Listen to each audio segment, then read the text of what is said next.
अस्सलाम वालेकुम बच्चों, मैं अब्दुर्रहमान सर आज आप लोगों के लिए फिर से इंग्लिश का लेक्चर लेकर हाजिर हुआ हूँ। तो बच्चों, लास्ट लेक्चर में हम लोग इको फ्रेंडली सेलिब्रेशन पढ़े थे। आज हम लोग उसी का सेकंड पार्ट पढ़ने वाले हैं इको फ्रेंडली सेलिब्रेशन में। लेकिन इसमें हम लोग रंग कैसे बनाते हैं ये देखने वाले हैं, और किस तरीके से इको फ्रेंडली पर्सन बन सकते हैं ये देखेंगे। तो चलो स्टार्ट करते हैं हमारा लेक्चर। सो स्टार्ट करते हैं सीधा। Eco friendly means not harmful to the environment. When something is eco-friendly, it is good for the earth, for human beings and all other living things on earth. It does not pollute or damage air, water, soil or land. तो first paragraph में क्या बोल रहा है कि eco friendly का मतलब है कि कोई भी नुकसान ना होना माहौल को, इन्वायरमेंट को कोई भी हार्म ना होना।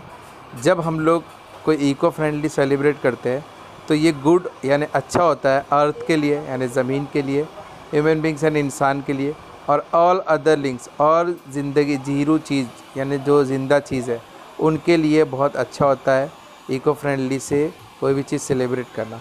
इट डज़ नॉट पॉल्यूट और डैमेज एयर, यानी इसकी वजह से माहौल गंदा नहीं होता है, हवा साफ़ रहती है, हवा में गंदगी नहीं होती है, हवा डैमेज नहीं होती है, वाटर साफ़ रहता है, मिट्टी साफ़, सॉइल साफ़ रहती है और ज़मीन साफ़ रहती है। यानी इको फ्रेंडली के तरफ से हम लोग जो भी सेलिब्रेशन करते हैं उससे किसी भी चीज़ को हार्म नहीं पहुंचता है। Second paragraph, in what ways can you do something that is eco friendly? How can you be an eco friendly person yourself? To be eco friendly you use resources like food, water, electricity carefully without wasting them. You avoid using toxic chemicals and materials like plastic. You help to grow more trees and care for the animals in your neighborhood.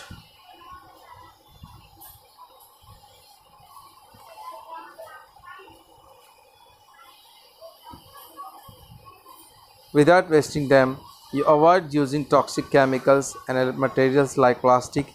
You help to grow more trees and care for the animals in your neighborhood. तो क्या बोल रहा है इसमें कि किस तरीके से, कौन से ज़राए, कौन से रास्ते अपना कर आप इको फ्रेंडली को मना सकते हो, कैसे आप अपने आप को ऐसा इंसान बनाओगे, ऐसे पर्सन बनाओगे कि आप इको फ्रेंडली दिखो, इको फ्रेंडली के टाइप के हो। तो क्या बोल रहा है, इको फ्रेंडली के लिए क्या करना है, आपको कुछ रिसोर्सेज यूज़ करना है, कुछ ज़राए जैसे फूड, ग़िज़ा खाना, वाटर पानी, इलेक्ट्रिसिटी यानी ये जो हम लोग इलेक्ट्रिसिटी चलाते हैं, बिजली वगैरह, ध्यान से बिना टाइम वेस्ट किए, विदाउट वेस्टिंग दैम यानी बिना उसको वेस्ट किए हुए। कोई कोई रहता है ऐसे ही चालू करके पंखा छोड़ दिया और घर से निकल गया, कोई लाइट चालू करके छोड़ देता है, तो ये सब मतलब बिजली की वेस्ट होती है। कोई कोई क्या करता है, सुबह से देखो पानी नल में आता है तो पानी मारते रहता है रोड पे नल चालू करके, ये सब नहीं, आप पानी भी बचा सकते हो। कोई कोई ग़िज़ा में कुछ भी ऐसा थोड़ा उसको लग रहा है तो फेंक देता है, बचा हुआ ग़िज़ा दूसरे को देना चाहिए, ये सब नहीं करते। तो यहाँ पर ऐसे हम लोग इको फ्रेंडली कर सकते हैं। उसके बाद को वो क्या बोल रहा है कि you avoid using toxic chemicals and material like plastic, plastic के चीज़ों का इस्तेमाल ना करने का और कुछ जहरीली चीज़ों का इस्तेमाल नहीं करने का, कचरे का। तो बस ये भी इको फ्रेंडली हो गया।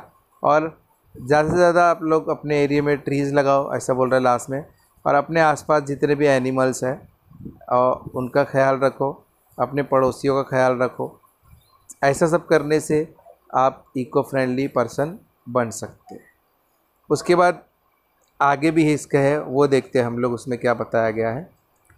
तो इसमें देखो क्या बताया गया, celebrate Holi with natural colours, यानी नेचुरल कलर के साथ होली कैसे मनाएंगे। जो कलर वो मिलता है पैकेट में वो नहीं, हम अपनी तरफ से बनाएंगे कलर को और उसके साथ होली खेलेंगे तो कोई भी हार्म नहीं होगा। देखते क्या है, grate a couple of medium size beetroots and soak them in a little water। तो इसमें हमको बता रहा है कैसे कलर बनाएंगे।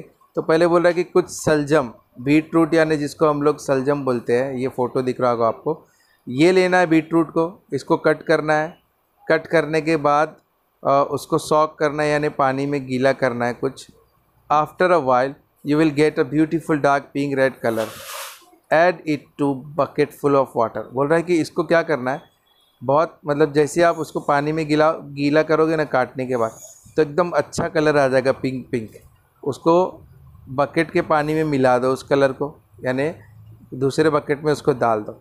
सेकेंड पैराग्राफ में क्या बोल रहा है, मतलब वो कलर बन जाएगा पिंक और उससे कोई नुकसान भी नहीं होगा क्योंकि वो बीटरूट है, सलजम है।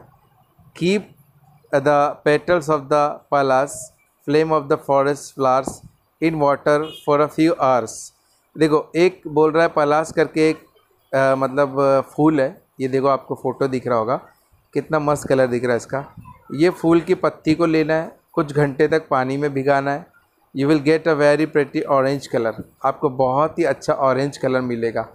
The red jaswant hibiscus flowers will give a deep red colour. और जासवंत का फूल लो रेड कलर का, उसको भी आप पानी में डालकर किसी तरीके से भी मतलब बहुत ही अच्छा लाल कलर ले सकते हो। मतलब देखो नेचुरल से ले रहे हैं हम लोग दूसरे से बना कर मंगवा नहीं रहे, हम लोग खुद बनाने का ये यूज़ करके, जासवंत यूज़ करके, पलास यूज़ करके और बीटरूट यूज़ करके। उसके बाद देखो तीसरे पैराग्राफ में क्या बोल रहा है कि dry the petals of gendu यानी marigold flowers in shade, then you can powder them to get a dry colour powder. You can add this powder to water to get a wet colour. फिर इसके बाद देखो Marie Gold flowers लेना है, उसको सुखाना है, उसको पाउडर बनाना है पीस कर, और उस पाउडर को पानी में डाल दो, आपको मस्त येलो कलर मिल जाएगा। क्योंकि मैरी गोल्ड देखो ये फ़ोटो में मैरी गोल्ड मतलब जो आपको येलो कलर का दिख रहा होगा, तो इस तरीके से, और आपके इसमें भी दिख रहा है येलो येलो। अब नेक्स्ट क्या बोल रहा है, dry the leaves of neem, mint, coriander, spinach etcetera it shade to get a dry green powder. देखो क्या बोल रहा है कि नीम की पत्ती लो, ये देखो नीम की पत्ती दिख रही ना, नीम कितना कड़वा होता है, लेकिन फिर भी उससे अपन मतलब वो एक दवा के तौर पे, जड़ी बूटी के तौर पे यूज़ होता है, तो वो भी अच्छा है। तो नीम लेना है, नीम से बना सकते हो सुखाकर। मिंट यानी पुदीना, ये दिख रहा है, पुदीने से आप बना सकते हो। कोरिएंडर यानी धनिया या कोतमीर बोल लो उसको, उससे बना सकते हैं। उसके बाद स्पिनच जो पालक की भाजी होती है, साग, उससे भी बना सकते हो। ये सारी चीज़ लेकर क्या बोल रहा है, सुखाओ, ड्राई करो तो ग्रीन पाउडर मिलेगा। इफ़ यू क्रश और grind the fresh green leaves you can get a green pest. और उसको सुखा कर, उसको सुखाने के बाद पीसोगे, पीसने के बाद देखो आपको ग्रीन कलर का पेस्ट मिलेगा, यानी ग्रीन कलर का आपको मतलब पेस्ट जो गोंद की तरह रहता है ना, वैसा बन जाएगा। If you add the paste to water you get green water.